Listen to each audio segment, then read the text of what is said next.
इस कार्यक्रम के पुण्यार्जक हैं स्वर्गीय श्री सुरेश जी जैन, धर्मपत्नी स्वर्गीय श्रीमती शिरोमणि जैन की स्मृति में श्री शशांक जैन, धर्मपत्नी श्रीमती कुमकुम जैन, पुत्र उमंग जैन, पुत्र वधू प्राची जैन, पौत्र निमित जैन, पौत्री अक्षता जैन, बेटी दामाद श्री अंकुर जैन, श्रीमती मानवी जैन, नातिन स्तुति जैन, अग्रिमा जैन, माता पिता श्रीमान रूपचंद जी जैन, श्रीमती कमला जैन, दिनेश जैन, रेखा जैन, दिवेश जैन, दिशा जैन, गंगवाल परिवार, प्रवासी मुंबई, निवासी ब्यावर।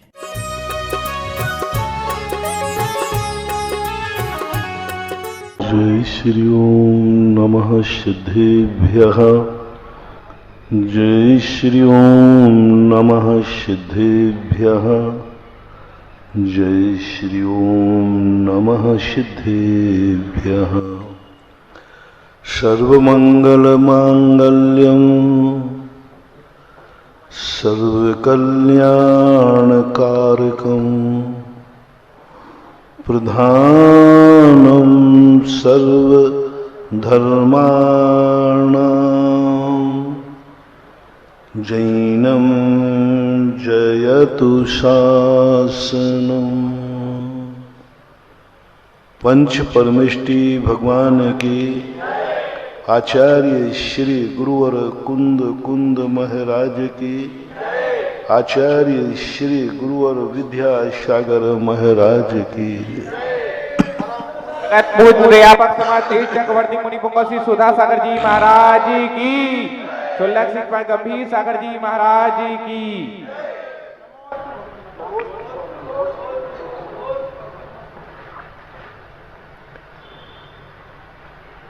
कल अपन ने समझा था कि व्यक्ति को अपने आप में पूर्णता का अनुभव करना चाहिए, भले वह पूर्ण हो या न हो।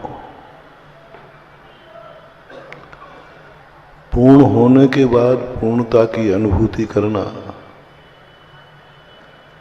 वो कोई साधना नहीं है, वो तो नियति है। पेट भरने के बाद लोग कहें कि मेरा पेट भर गया, मैं अब नहीं खाऊंगा, वो कोई बड़ी बात नहीं है। खाली पेट है, भोजन सामने है, मैं नहीं खाऊंगा, उसका नाम उपवास है, तपस्या है। पेट भरने के बाद तो सभी कहते थे कि अब नहीं खाऊंगा। कौन मना करता, कौन खाने का भाव? अपन खिलाएं भी जबरदस्ती तो वो खाने वाला नहीं, क्योंकि पेट भर गया। साधना और तपस्या का अर्थ है जो कुछ सामने है सब कुछ होकर के भी वह निरालंबी है। कीचड़ में होकर के भी कीचड़ से परे है।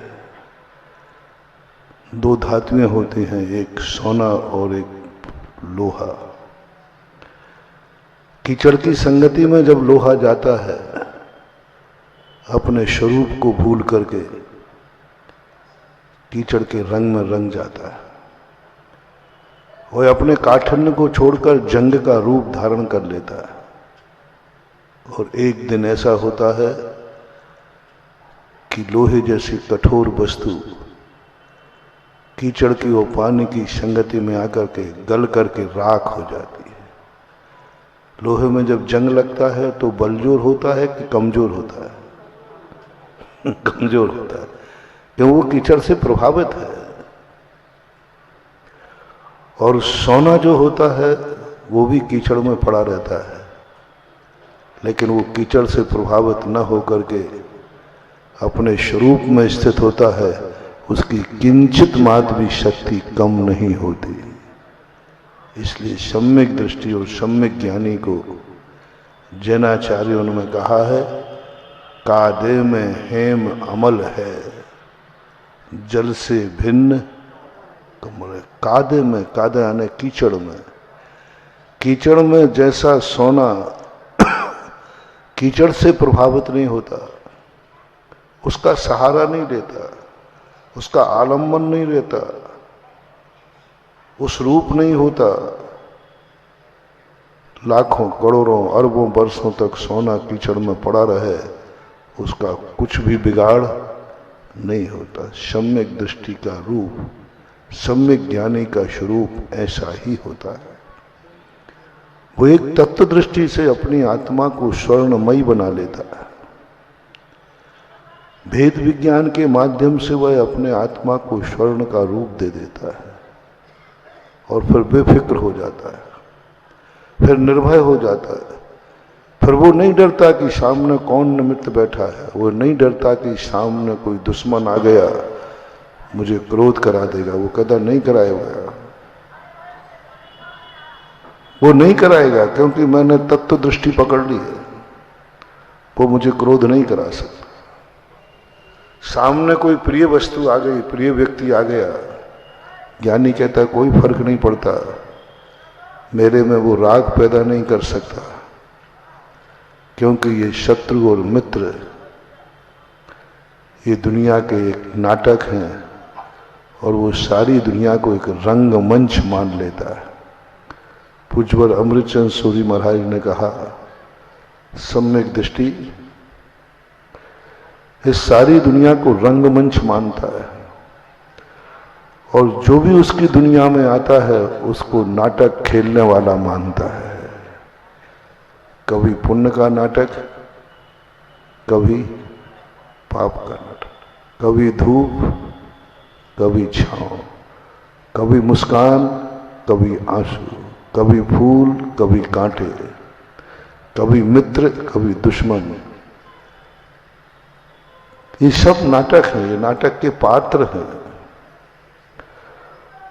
और नाटक का पात्र जो होता है, और सबसे बड़ी गजब की बात तो होती है, सम्यक दृष्टि स्वयं एक नाटक का पात्र बन जाता है।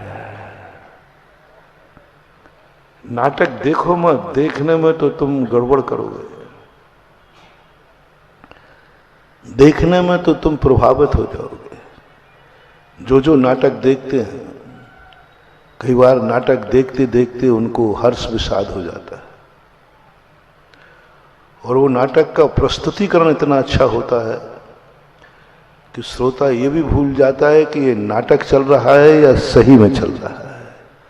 अच्छे जो नाटककार होते हैं वे इस ढंग का प्रस्तुतिकरण करते हैं कि सामने वाला भूल जाता है कि ये नाटक है कि सही है। प्रस्तुति ऐसी होती है। अच्छे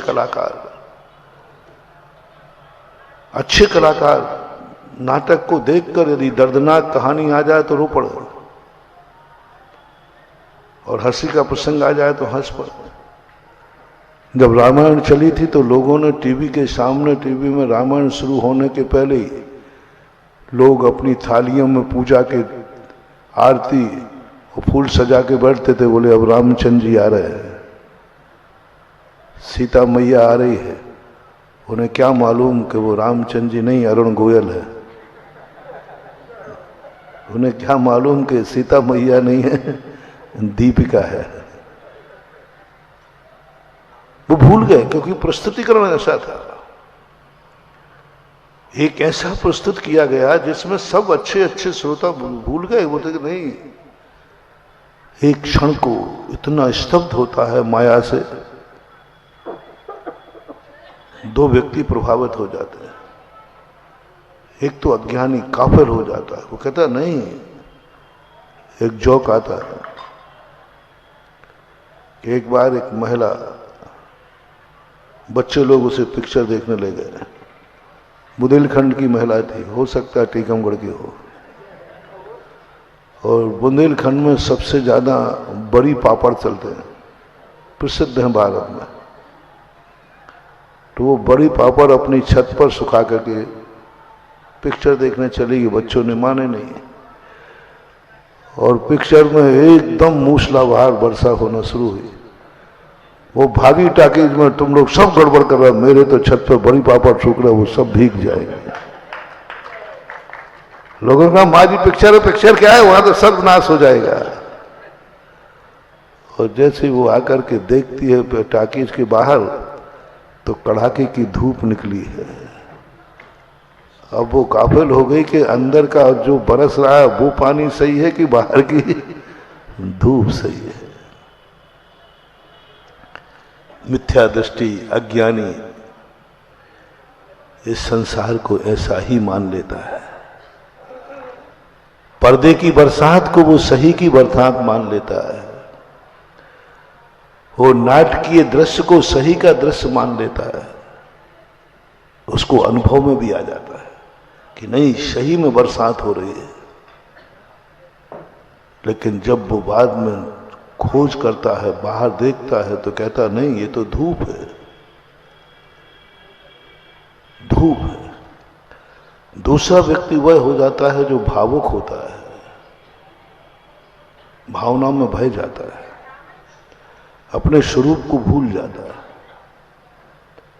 लेकिन सम्यक दृष्टि जो होता है वो कहता नहीं, मैं इस दुनिया को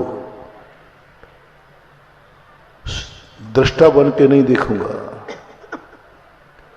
मैं ज्ञाता भी बनूंगा।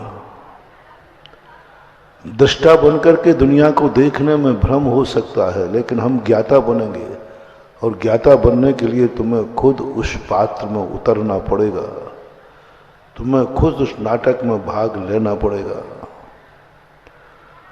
तुम्हें खुद एक नाटक खोर बनना पड़ेगा। तब कहीं तुम नाटक की ओरिजिनलिटी समझ पाओगे। अन्यथा तो लोग ऐसा प्रस्तुतिकरण करते हैं कि हमें लगता है कि ये मेरे से इतना राग कर रहा है तो मेरा ही होगा, मुझे इतना चाहता है, मुझे इतना चाहता है। नहीं बंधु, शुतदारा होय न सीरी, सब स्वार्थ के हैं भीरी। मैं आपसे पूछना चाहता हूं, आप पत्नीवान भी हैं, आपका बेटे भी हैं, आपका परिवार है। आपसे पूछना चाहता हूं कि आपका बेटा, आपकी मां स्वार्थी है, नाटकखोर है, वो तुम्हें नहीं चाहती है, ये नाटक है। क्या आप इस बात को स्वीकार करने को तैयार हैं?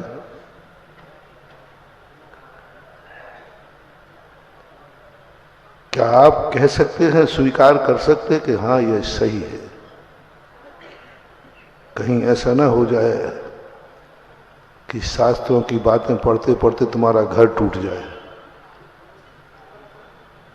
आज जाकर के सब लोग अपनी पत्नी से कहेंगे, आज मेरे गुरु ने कहा है, ये सब शुद्ध धारा हो न सीरी, सब स्वार्थ। तू स्वार्थी है, नाटकखोर है, तेरा मेरे से कोई राग है ही नहीं। कह के देख लेना। तुमसे भी कहता हूं, तुम भी कम नहीं हो, तुम भी तो जैन हो, तुम भी तो, तुम कहना मैं नाटकखोर हूं तो तुम कम नाटकखोर नहीं हो।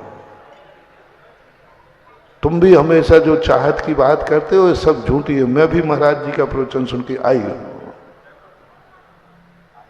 बोलो इस संसार के घर का क्या होगा? महाराज महाभारत हो जाएगा, सब कुछ टूट जाएगा, सब कुछ खत्म हो जाएगा। तो फिर कहो दम भर करके कि शास्त्रों की बातें झूठी हैं। महाराज मेरी पत्नी स्वार्थी नहीं है, मैं बहुत चाहती है। हम जब तक घर नहीं पहुंचे भोजन भी नहीं करते। मेरी माँ भी बहुत चाहती है, मेरा बेटा भी बहुत चाहता है। सब दलीलें दो। तो फिर ये कह दो ना कि ये शास्त्रों में लिखी हुई बात झूठी है। दो में से एक सही हो सकता, दो सत्य नहीं होते, एक सही है। निर्णय करो सही क्या है, फैसला करना पड़ेगा। ऐसे नहीं चलेगा। कि तुम नशे में जिंदगी जीते जाओ। ठीक है, घटिया खाने में महुआ ज्यादा है, लेकिन तुम्हें न महुआ खाने दूंगा न महुआ की शराब पीने दूंगा, क्योंकि अब मैं आ गया हूं। नशे में जिंदगी मत चलाओ, बेहोशी में मत चलाओ, होश में एक फैसला करो। दो मुखी मत चलो, दो मुख वाला कभी भी कहीं चल। दो मुख सिए सिए न कंथा, दो मुख राही चले न पंथा। दो मुख वाली सुई कभी सिलाई नहीं कर सकती, और दो तरफ चलने वाला राही कभी आगे, एक कदम आगे एक कदम करो। एक बार फैसला हो जाए एक बार, बहुत हो चुका है, बहुत हो चुका है। ऊपर ऊपर पट्टियां, एक बार निर्णय हो जाए। दूध का दूध और पानी का करो। भेद विज्ञान इसी को बोलते हैं। डरो मत, उतर जाओ मैदान में। बहुत हो गया, बहुत हो गया, अनादिकाल हो गया समझौता करते करते। अनादिकाल हो गया इस व्यवहार को निभाते निभाते। अनादिकाल हो गया ये सब यही तो करता आया हूं, लेकिन कुछ लाभ नहीं हुआ। एक बार निर्णय करना ही है। पंडित जी साहब बनारसी दास जी कहते हैं, कर दे निर्णय एक बार कर दे निर्णय, या इधर का या उधर का। बोल, आत्मा से बोल, सत्य क्या है। बाद में रोना मत। सत्य का निर्णय करने के लिए बहुत कठोर होना पड़ता है। झूठ के पैर नहीं होते, और सत्य कभी विकलांग नहीं होता। सत्य कभी, और झूठ के पैर नहीं होते। झूठ तो हम कितने बार कितने तरीकों से बोल सकते हैं। सत्य बोलने के अनेक तरीके नहीं होते, सत्य का तरीका एक ही है। असत्य के बहुत तरीके, बहुत गलियां हैं। कितने तरीके से भी झूठ बोल सकते हो। तुमने ये झूठ क्यों बोला? बोले डर गया था।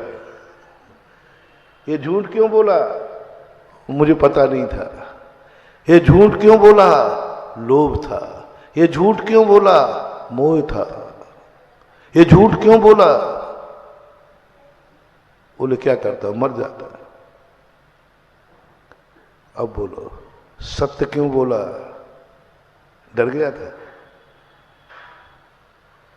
डर करके व्यक्ति झूठ बोलता है, डर करके कभी सत्य नहीं बोलता। मोह में सत्य नहीं बोलता, मोह में झूठ बोलता है। एक बार फैसला होना, करना ही पड़ेगा। मानो बहुत हो गया, सिर से ऊपर हो गया, आर पार का हो जाए। आज नहीं, कल तो करना। तो यदि भव्य हो तो पहले तुम लोग बताओ, अपने आप को तुम भव्य मानते हो या अभव्य? नहीं, जो आप मानते हो, मेरे कोई जबरदस्ती नहीं है। आप भव्य मानते क्या हो? भव्य मानते हो या अभव्य? हम तो यही मानते हैं कि सब मानते महाराज हम लोग भव्य हैं। भव्य हो तो एक दिन तो करना ही है। एक दिन तो भेद विज्ञान करना ही है। एक और तो एक ना एक दिन दूध का पानी करना ही है। जब करना ही नियत है, करना ही मेरा ध्रुव सत्य है, करना ही मेरा भव्यत्व है, तो फिर देरी क्यों करें? आज ही कर डालेना। आपकी आदत है, आज करंते काल कर, काल करंते परसों। जल्दी जल्दी क्यों करता है? अभी तो जीना बरसों। जल्दी क्या कर रहा? अभी तो महाराज आए हैं। आए नहीं हैं, 3-4 दिन कम हो गए हैं। अभी तो आए हैं महाराज। अभी तो जन्म हुआ है। अरे जन्म नहीं हुआ है, जिंदगी का एक दिन कम हो गया है। जो दिन कट सो आऊ में अवश्य घट, बूंद बूंद रीते जैसे अंजुली को जल है। अपन ने अंजुली भर ली, अपन ऊपर देख रहे हैं मेरी अंजुली भरी है, थोड़ा नीचे देख, एक एक बूंद। हमारी जिंदगी बढ़ नहीं रही है, हमारी जिंदगी दिन प्रतिदिन घट रही है। और हम डर रहे हैं कि अभी तो जीना बरसों है। ज्ञानी कहता है काल करंते आज कर, आज करंते अब, पल में पल रहे होएगो बहुर करेगो कहो। कल का दिन गया,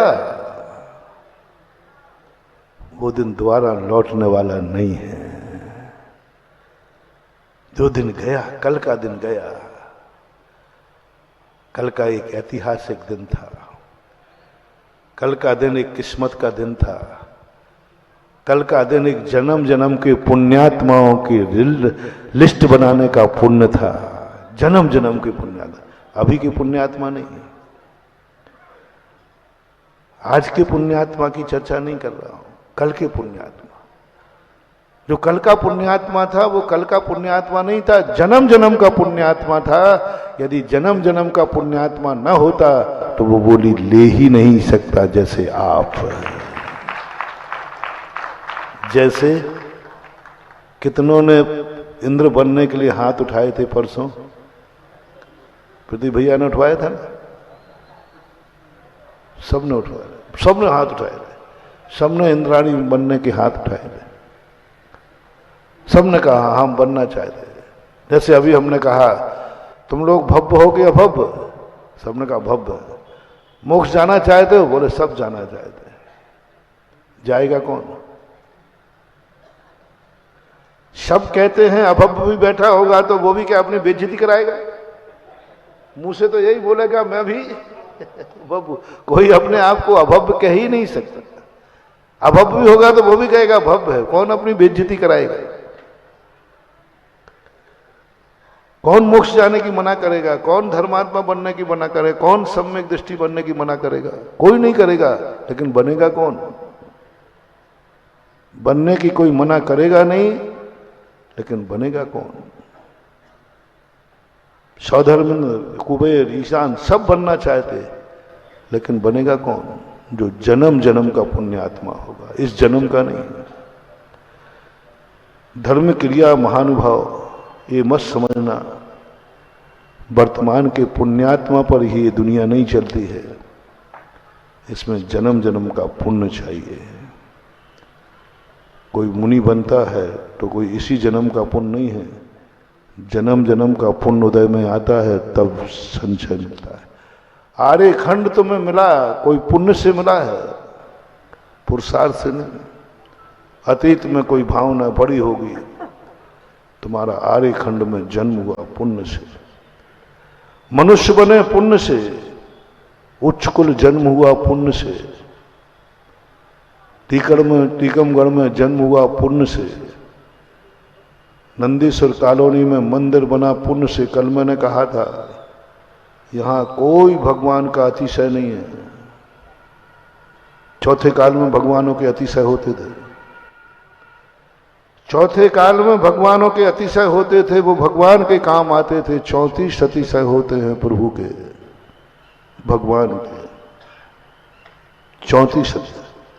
10 जन्म के, 10 केवल ज्ञान के और 14 देवकृत होते। 34 अतिशय होते, ये भगवान के होते हैं। वे भगवान के काम आते हैं, तुम्हारे कोई काम नहीं आते, सब उनके काम आते हैं। वे चलते हैं, भूमि कंटक विहीन हो जाती है। हमारे लिए नहीं, उनके लिए। भगवानों के जितने अतिशय हैं वे सब भगवान के काम आते हैं। वज्रसम नाराज संगन है, अतुल बल है, सौंदर्य है, जो कुछ भी उनके हैं। मलमूत्र नहीं होना, पसीना नहीं आना, ये सारे के सारे 10 अतिशय जन्म के। केवल ज्ञान के आकाश में चलना, सुभिक्ष होना, 100 योजन तक सुभिक्ष हो जाना, दिव्य धुनी आदि, अष्ट प्रातिहार्य, ये सब मैंने पूरे भगवान के 40 मूल गुण देख लिए। अपने काम का कुछ भी नहीं है, और जो हमारे काम का नहीं है हम उससे क्या मतलब लेंगे। जो हमारा नहीं, कोई काम का नहीं, सब उनको, मुझे तो क्या काम मिल रहा, मेरे लिए क्या मिल रहा है। अरे उनको शरीर में पसीना नहीं आएगा, हम तो पसीना बहाएंगे, हमें क्या मिलने वाला, उनको नहीं आएगा पसीना, ठीक है। लेकिन पंचम काल में महानुभाव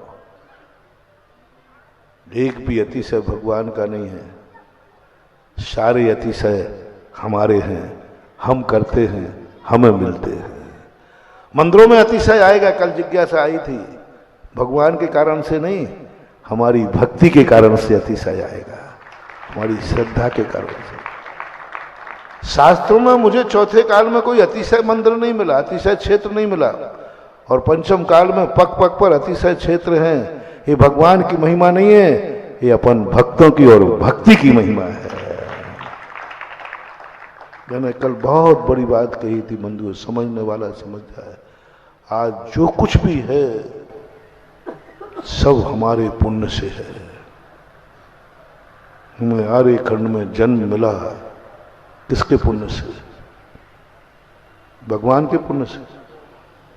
बोलो, हमारा पुण्य से। हमने कुछ किया था, मरते समय भाव किया था, भगवान कहीं भी जन्मूं, ऐसे स्थान पर जन्मूं जहां पर मेरे भगवानों ने जन्म लिया हो, उनका विहार हुआ हो, उनके लिए जो स्थान हो। आर्य खंड कोई साधारण स्थान नहीं मिलता। मानो मैं सदा करता हूं, जब आप कोई कार्यक्रम करते ना, फंक्शन, तो आप आगे एक सफेद चादर बिछा देते हैं, और पूरे पंडाल में फिर सफेद नहीं रहती।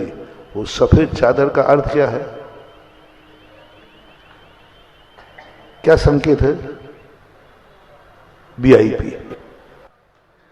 कोई वीआईपी बड़ा आदमी आने वाला है, कोई हुकूमत वाला आने वाला है, कोई ऐसा आदमी आने वाला है जो तुम उसके सामने कुछ भी नहीं लगते, इसलिए उसको चादर बिछाई गई अलग से। और बड़ा होगा तो थोड़ी तकिया लगा दे, और बड़ा होगा तो गद्दी बिछा दे। ये सब बड़े आदमी के लक्षण। इस दुनिया में भी बड़े आदमी हैं। सारा 3 लोक एक पंडाल है जहां सारी जनता रहती है। 3 लोक एक पंडाल है जहां सारी दुनिया रहती है। उसमें आर्य खंड एक ऐसा है जो सफेद चादर है, जहां तीर्थंकर जन्मते हैं, क्रेसर सला का पुरुष जन्मते। इसके अलावा वो सफेद चादर है, एक छोटा सा टुकड़ा है। वो सफेद चादर का टुकड़ा ज्यादा बड़ा होता है कि पूरा पंडाल ज्यादा बड़ा होता है? हाँ, वो थोड़ा सा होता है, क्योंकि अच्छे लोग बहुत थोड़े होते हैं, बड़े लोग बहुत थोड़े होते हैं। बड़े लोगों का बहुत थोड़ी, उनकी संख्या कम होती है। ये 3 लोक में जो आर्य खंड है, ये मात्र वीआईपी के लिए बनाया गया। मैंने सोचा अलग से आर्य खंड देने की क्या जरूरत थी? आर्य खंड में जो दुनिया में होता वो यहां होता। चारों संज्ञाएं दुनिया में, उसके लिए आर्य खंड बनाने की क्या जरूरत थी? आहार, भय, मैथुन, परिग्रह सारी दुनिया में, अकेले आर्य खंड का क्यों? सारी दुनिया में सभी लोग आहार करते हैं, राग रंग करते हैं, दुनिया करते हैं, सब कुछ करते हैं, उसके लिए तो सब एक समान है। सारा 3 लोग एक समान है, फिर ये सफेद चादर क्यों? घर में सभी भोजन खाते हैं, फिर आज चौका क्यों? क्या महाराज ही भोजन करते हैं कि तुम भी करते हो? नहीं, मुझे पता नहीं, शायद भोजन मैं ही करता हूं। टीकमगढ़ के लोग तो भोजन करते ही नहीं। करते हो कि नहीं? हाँ महाराज, आप तो 1 बार, हम 3 बार। फिर वीआईपी क्यों? फिर क्यों कि आज चौका लगा है? फिर क्यों आज शुद्धि है?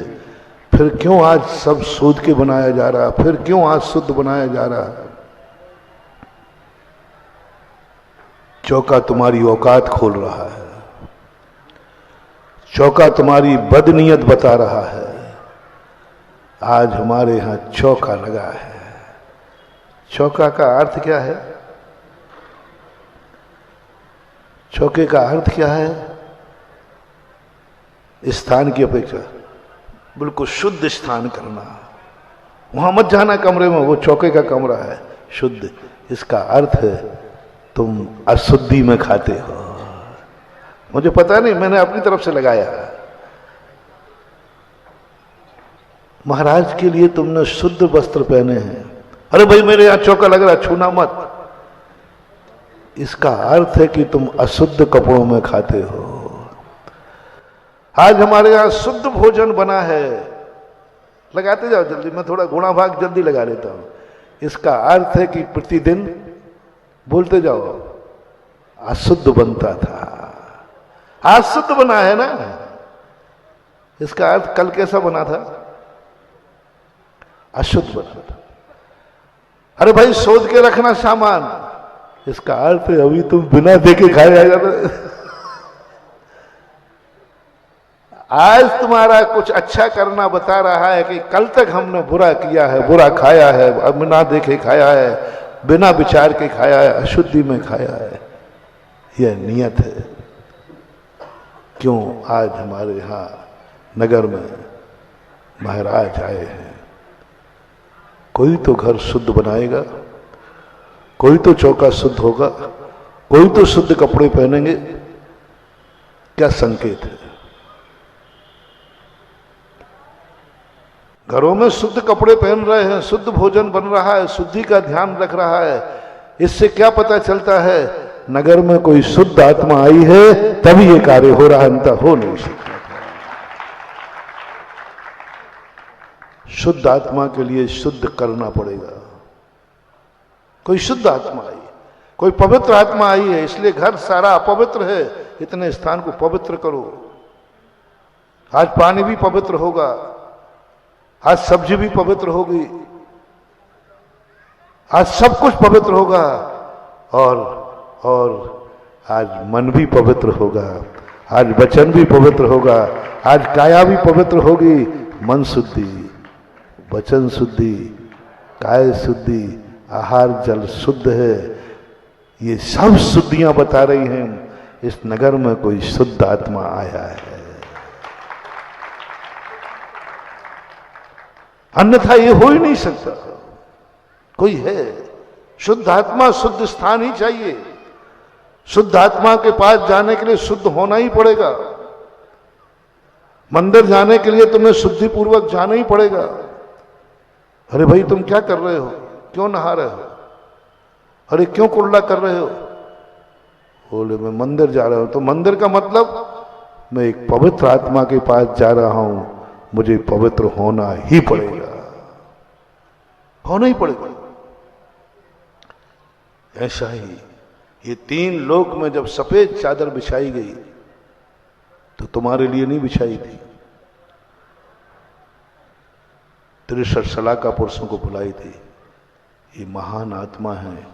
ये तीन लोक में कहीं नहीं जन्मेंगे। जहां जन्मेंगे वहां पहले से ही वो पवित्र होगा, शुद्ध होगा। जहां शुद्ध आत्मा है, शुद्ध स्वरूप, शुद्ध छेद, सब कुछ होगा। ये आर्यखंड बना दिया गया। ये आर्यखंड किन के लिए बनाया था? तुम्हारे लिए नहीं, 63 सलाका पुरुषों के लिए बनाया था। ये चौका किसके लिए लगाया था? झूठ मत बोलना। दोनों का उदाहरण सेट कर रहा हूं। तुम्हारे यहां सब कुछ शुद्ध बना था, किसके लिए? महाराज के लिए। अब महाराज नहीं आए तो फिर क्या करते हो? महाराज के कमरे में पटक जाया करो। ये आपके लिए बनाया था, अब नहीं नहीं आए तो फिर क्या करते हो? क्या करते हो? देखो चौके में नहीं जाने पर महाराज जी, एक व्यक्ति ने कहा कि महाराज जी जितने साधु हैं कायदा से उतना ही चौका लगना चाहिए। और लगते थे। पहले तुम लोगों की धारणा यही थी। वो तो पूज्य गुरुदेव ने है जो घर घर चौके की परंपरा चला दी। मैंने तो बूढ़े लोगों से पूछो, आचार्य गुरुदेव के पहले चौकों के क्या हाल थे। वो 2-3 बुढ़ियाएं होती थी। अब देखना, हम एक चौके में हार करने जाते हैं और 50 चौके, तो महाराज वो 49 चौकों का दोष तो आपको लगेगा, क्योंकि वो आपके निमित्त से सबने भावना भाई शुद्ध बनाए, इतने परेशान हुए, इतना हुआ। मैंने कि मुझे बहुत बड़ा पुण्य लगेगा। बताओ मुझे,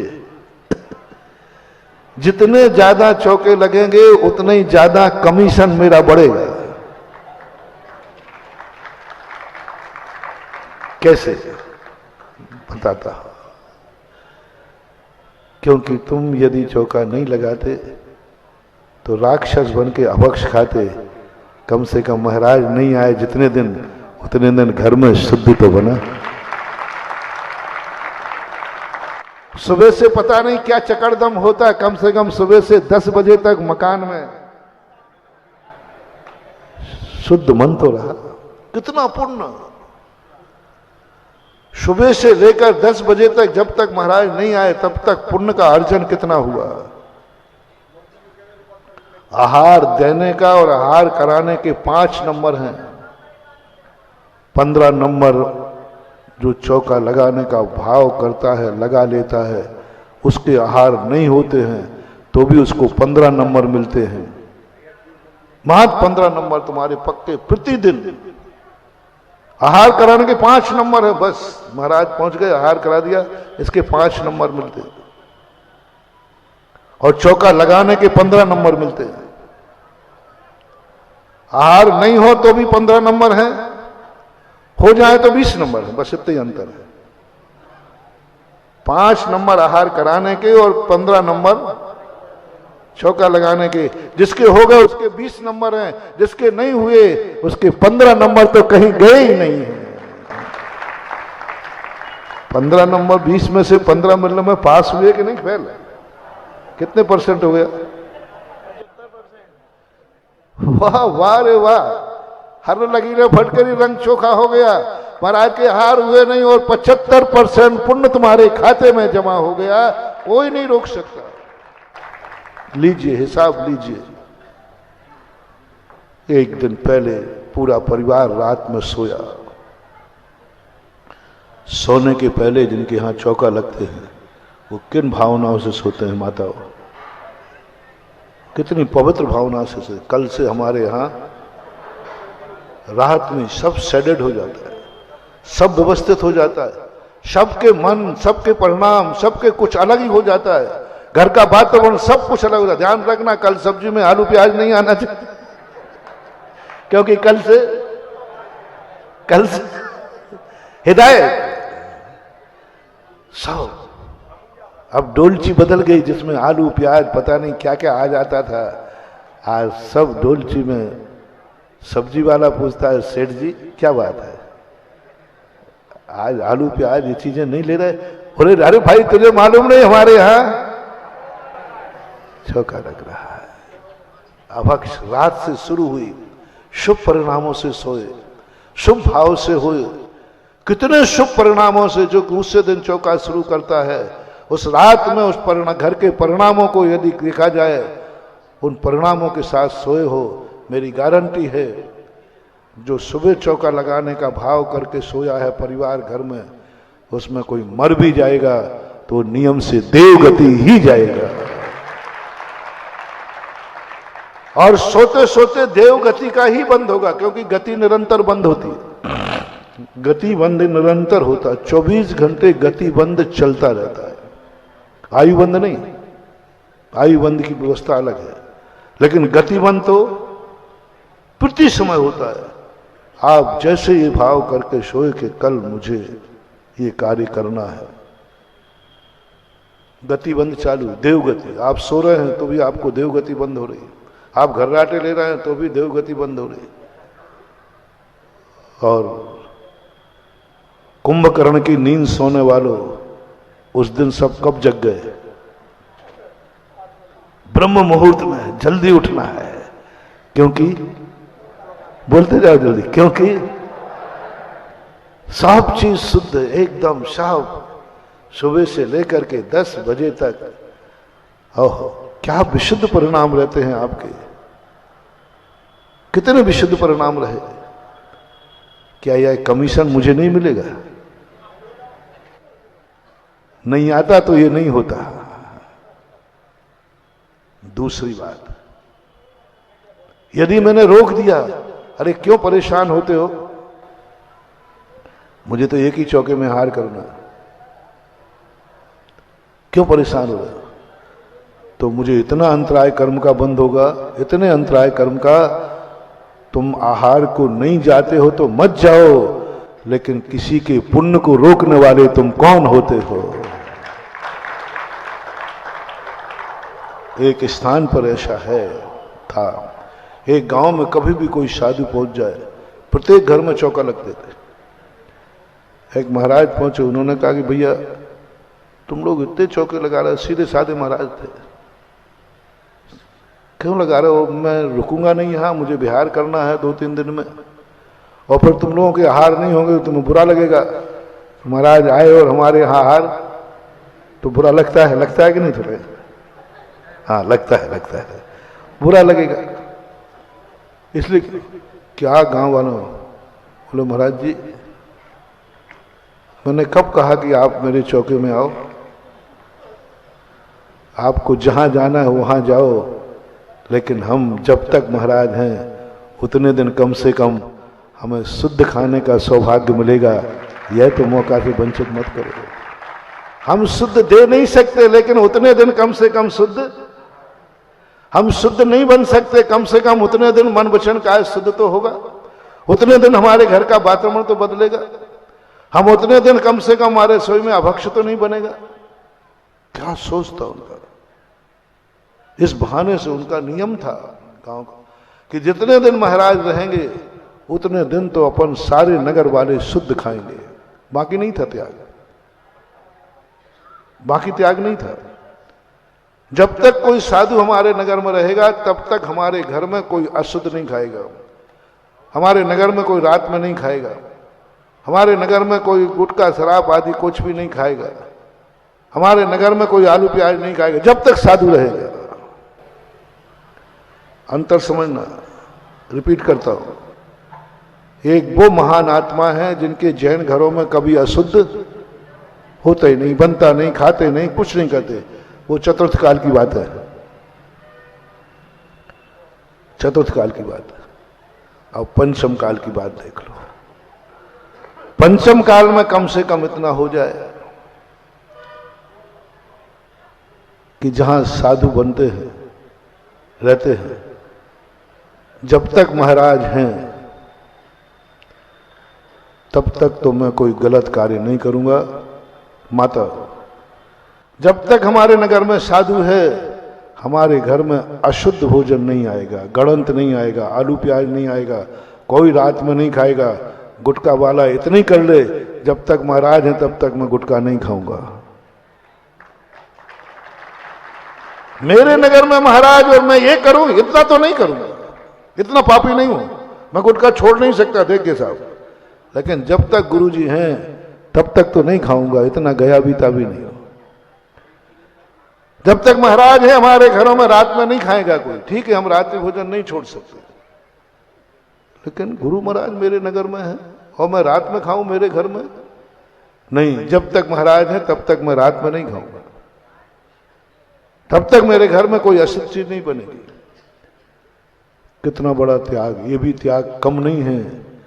कम से कम तुमने अपनी लाज रखी या नहीं रखी, लेकिन गुरु की महिमा कितनी बढ़ा दी कि गुरु, और यदि ऐसा तुमने कर लिया ना, ऐसा तुमने कर लिया ना, तो तुम्हारा जन्म ऐसे स्थान पर होगा जहां सदा गुरु महाराज बने रहेंगे। तुम्हारा ऐसे स्थान पर जन्म होगा जहां कोई ना कोई साधु मिलता रहेगा, क्योंकि तुमने एक बार संकल्प किया था कि हम कम से कम उस समय तो नहीं खाएंगे। ये निमित्त की महिमा, ये काल की महिमा भी है। और दिन तो छोड़ो, मैं मात्र एक दिन अष्टमी चौदस को रात में नहीं खाऊंगा, अष्टमी चौदस को गुटखा नहीं खाऊंगा, अष्टमी चौदस को अभक्ष नहीं बनेगा। मात्र एक दिन की चांडाल ने हिंसा का त्याग किया था और उस चंडाल ने वह नियम मृत्यु दम तक फैला था। ऐसे ही नहीं मर जाऊंगा तो आज तो नहीं करूंगा। उस चंडाल को देवता कमल बिछाने आ गए और देवता ने उसकी जय जयकार बोली। किसकी महिमा? मात्र हमेशा हिंसा का त्याग नहीं किया था, मात्र एक दिन चौदस के दिन नहीं करूंगा। और मौका आ गया, और मौका ऐसा बन गया, ऐसा निमित्त बन गया। चौदस के दिन ही फांसी चढ़ाने की बात आ गई। उसने कहा आज तो नहीं चढ़ाऊंगा। तो राजा ने कहा तुझे भी फांसी दे दिया, दे दो साहब। तो कहता मौत तक भी नियम नहीं तोड़ूंगा। एक दिन का त्याग भी उसको समुद्र में फेंक दिया गया। देवताओं ने आकर के कमल की रचना करते चांडाल की जय जयकार बोली, मात्र एक दिन का। तुम कुछ तो लाज रखो,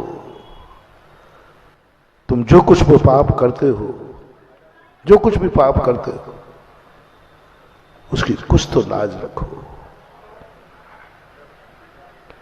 हम ये नहीं कह रहे कि तुम पाप छोड़ दो, मैं इतना कहना चाहता हूं ये पाप है, तुम स्वीकार कर लो, बस इतनी काफी है।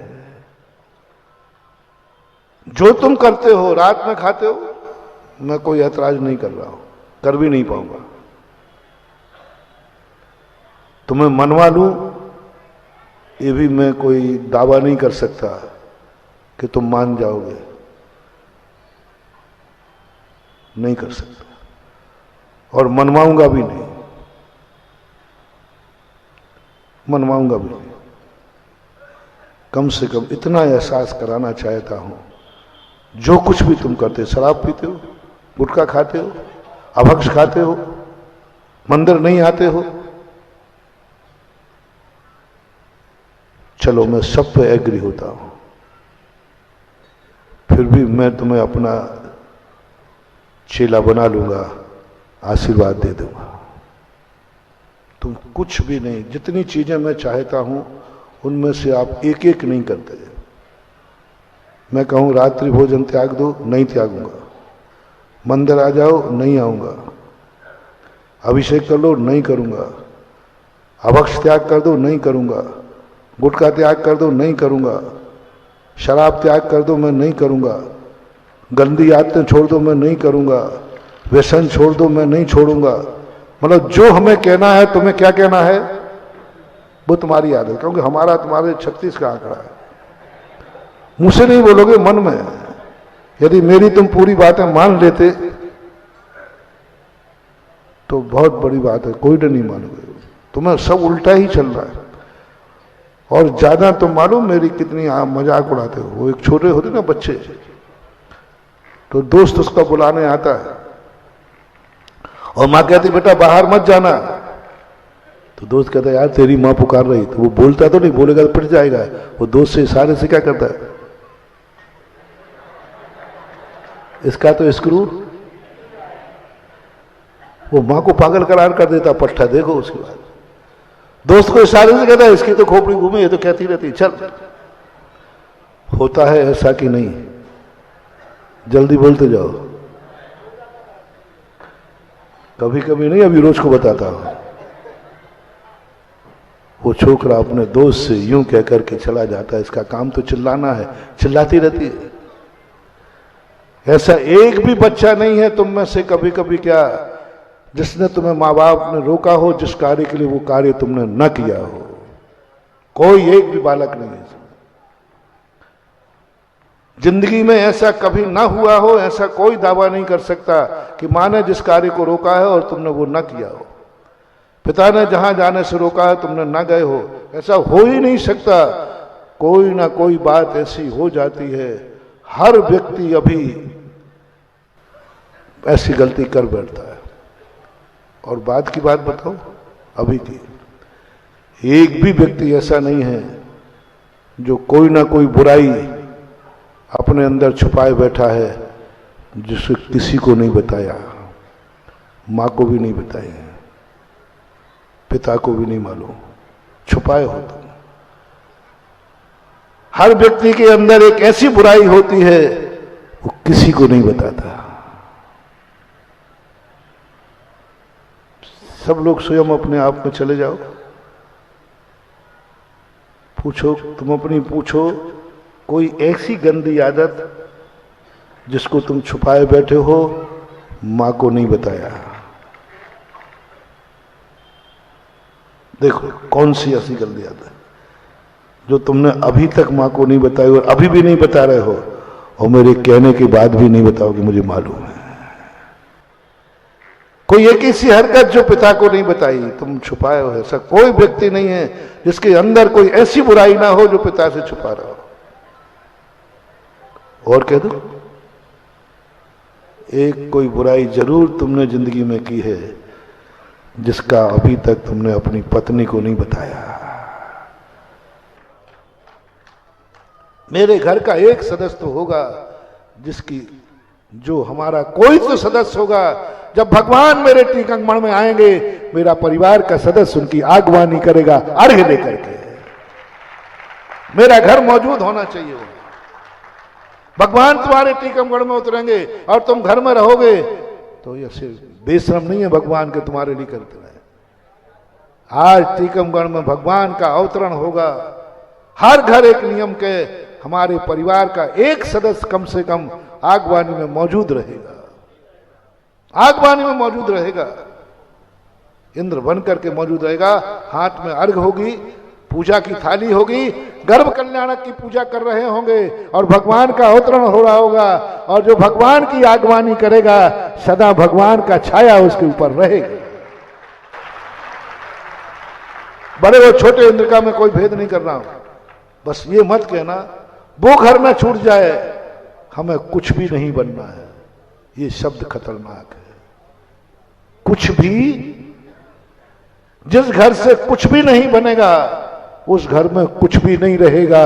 और जिस घर में ये कहे भला कुछ ना कुछ तो बनूंगा, कुछ ना कुछ तो बनूंगा, तो ध्यान रखना उसके घर में एक दिन सब कुछ होगा। सब कुछ ना कुछ तो बनूंगा, सामान्य इंद्र बनूंगा, लेकिन बनूंगा। मेरी साक्षी में भगवान का जन्म होगा, मैं जन्म कल्याणक की पूजा करूंगा। मेरी साक्षी में भगवान की दीक्षा होगी, दीक्षा कल्याणक की पूजा करूंगा। मेरी साक्षी में भगवान को केवल ज्ञान होगा, केवल ज्ञान की पूजा करूंगा। मेरी साक्षी में, क्योंकि मेरे नगर में भगवान आ रहे हैं, महाराज आ रहे हैं, महाराज आए हैं। मैंने आज प्रवचन में बता दिया क्या सबूत है कि महाराज आए हैं। प्रमाण पत्र दो। अब महाराज जितने सारे गेट में तो लगे, हमें नहीं दिखते, मैं देखता भी नहीं। महाराज आए हैं, इसका प्रमाण ये है कि जब तक महाराज रहेंगे ललित टीकमगढ़ के किसी घर में रात्रि भोजन नहीं होगा, ये प्रमाण है। सब्जी मंडी से कोई अवक्ष खरीद के नहीं आएगा, ये प्रमाण है। गुटखा की दीवान से कोई गुटखा नहीं खरीदेगा, ये प्रमाण है। शराबी शराब नहीं पिएगा, ये प्रमाण है। व्यसनी व्यसन नहीं करेगा, ये प्रमाण है कि हमारे यहां महाराज आए। ये मैंने डिटेल में समझा दिया। अब भगवान आ रहे हैं, इसका क्या प्रमाण है? इसका क्या प्रमाण है? आप प्रमाण पत्र दो कि भगवान आ रहे हैं, पंच कल्याणक हो रहा है। एक ही प्रमाण है, मेरे परिवार का एक जोड़ा पंच कल्याणक में बैठा है और वो भगवान की आगवानी कर रहा है। यही तो प्रमाण है, और क्या है? यदि कोई नहीं आ रहा होता तो स्टेशन पर कौन जाता? भाई बोलो, आप लोग स्टेशन पर कब जाते हो? जब तुम्हारा कोई गेस्ट आ रहा होता है। मेरा पंच कल्याणक में बैठना, मेरा उस स्टेशन पर अर्घ्य लेके खड़ा होना बता रहा है कि मेरे नगर में कोई भगवान आ रहा है। अन्यथा स्टेशन पर खड़ा हो देख करके हर व्यक्ति क्या पूछता है सीधा कि भाई कौन आ रहा है, कौन आ रहा है? यही पूछते ना, कौन आ रहा है? ऐसा ही तुमसे कोई पूछे कौन आ रहा है, कौन आ रहा है? कब पूछेगा? कब पूछेगा?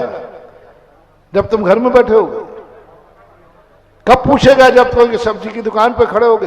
कब पूछेगा? जब सो रहे होगे? कब पूछेगा?